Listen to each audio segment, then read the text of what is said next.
Unapologetically Woman. We're celebrating phenomenal women all across Kentucky who make no apologies for their perspectives or the impacts that they're making in the community. Today we're celebrating Liza Holland. Liza is the founder of Stand With Her Story. She's the Chief Curiosity Officer for Better Questions for Brighter Futures and the President of the League of Women Voters of Lexington. Unapologetically Woman, Liza Holland, that's you. Congratulations. Thank you so very much. What an honor. Oh, listen, Curiosity Officer, tell me all about that. I spent a tremendous amount of time in my volunteer work being with the PTA. And so learned a lot of things about schools and what needed to change and that sort of a thing. And so I have recently started this new initiative, Better Questions for Brighter Futures, and named myself the Chief Curiosity Officer because I really feel that we can build skills in our young people that are those durable skills that they're going to need, that employers are screaming for. It's the critical thinking, it's the problem solving, it's communication, all those types of things. And the best way we can do that is to get them to think more deeply. And my way to do that is through inquiry and better questions. What are some of the questions, other better questions? Well, I think it's for parents, for example, elevating your how was your school today to your kids to tell me about the stickiest problem that you faced today and how you worked through it.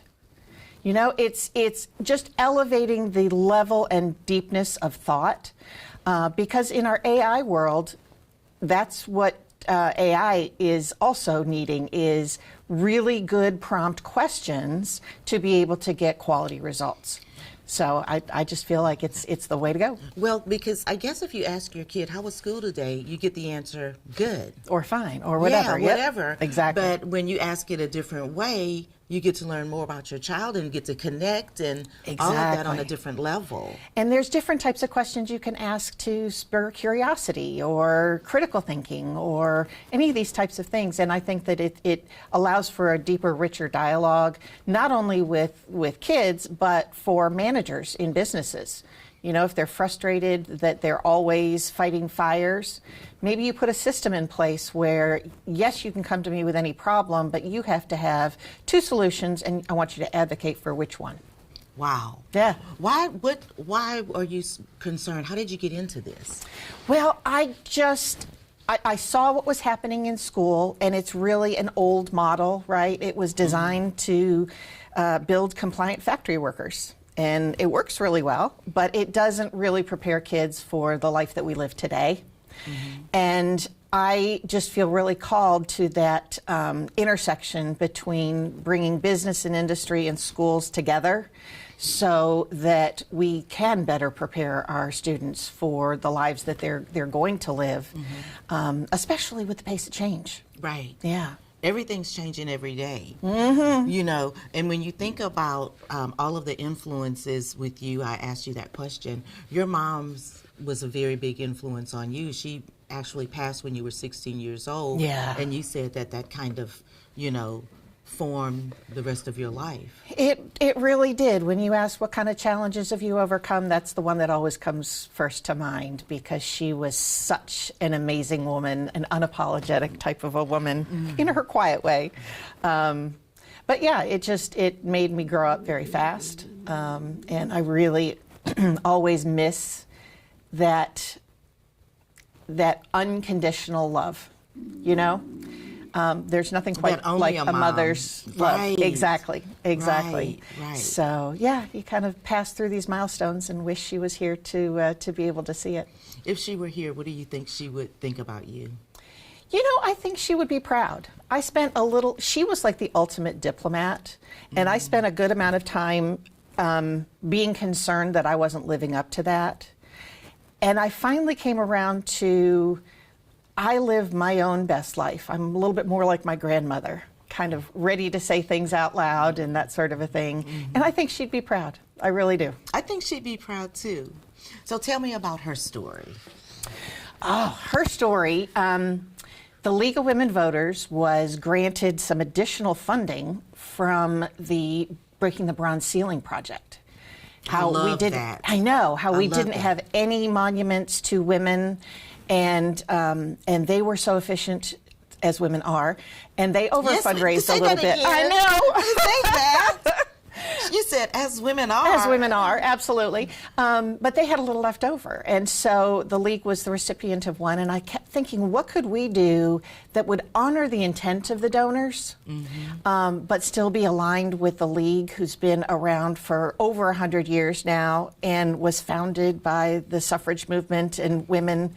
And so we came up with this idea of an initiative called Stand With Her Story, where women have been underrepresented in history for so long, we were going to overrepresent them a little bit. Yes. So I approached the Lexington History Museum, and Mandy Higgins there, who's phenomenal, she came right on board. And so we pulled together a committee to work on this.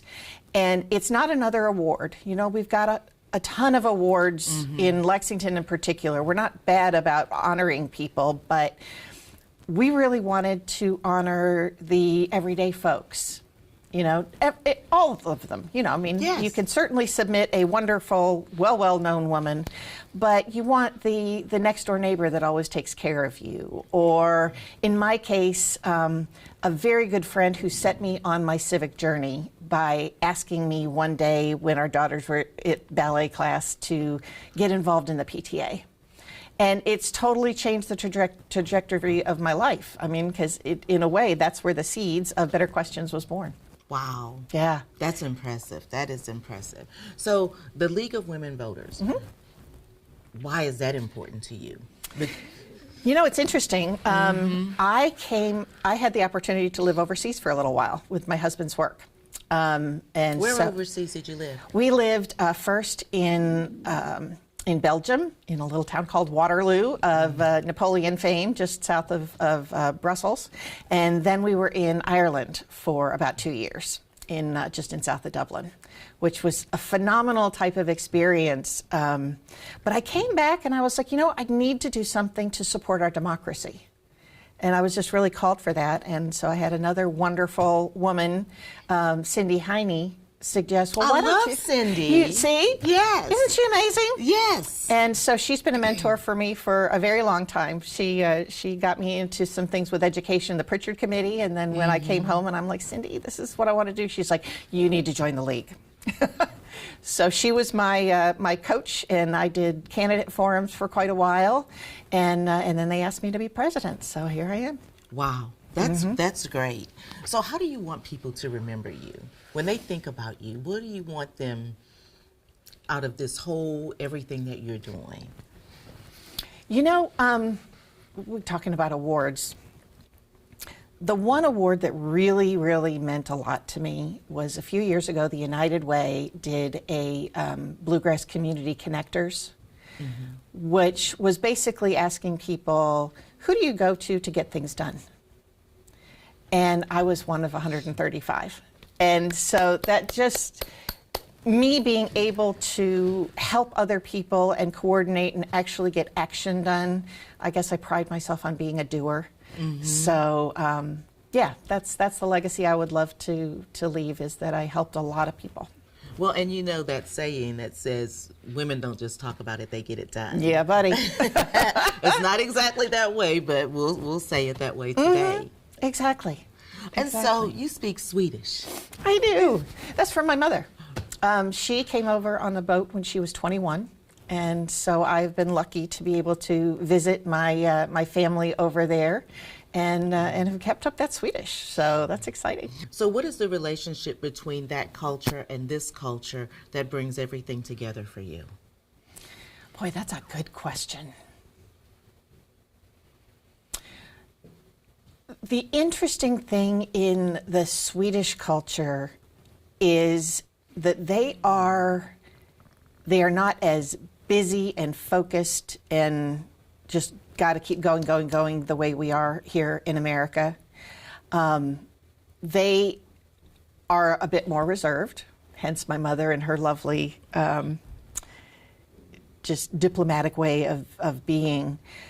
But I think one of the things that I admire and I try to pull from there is they have a word called lagom, which means kind of just right.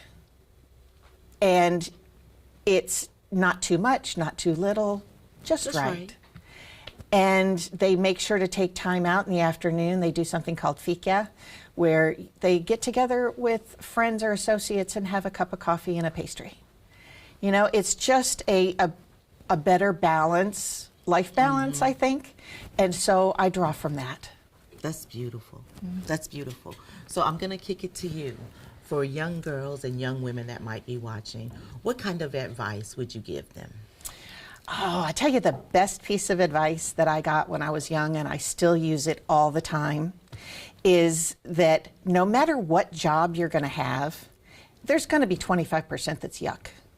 There's going to be that stuff that you just have to slog through. But you have to go in knowing that. You know, it's going to be part yuck, it's going to be part hard, but that 75% makes it totally worth it. And yeah, if it starts to get more to 50-50 or God forbid 75-25, then you know that you need to leave. But it's that piece of stick with it. You know, sometimes it's yuck, but overall it's worth it. So that would be my advice. Thank you so much. Thank you. And congratulations. Thank you so much. I appreciate it. Oh, absolutely. Now, you guys have to continue watching Unapologetically Woman, where we celebrate other phenomenal women just like you've seen today. We'll see you soon on the next session of Unapologetically Woman.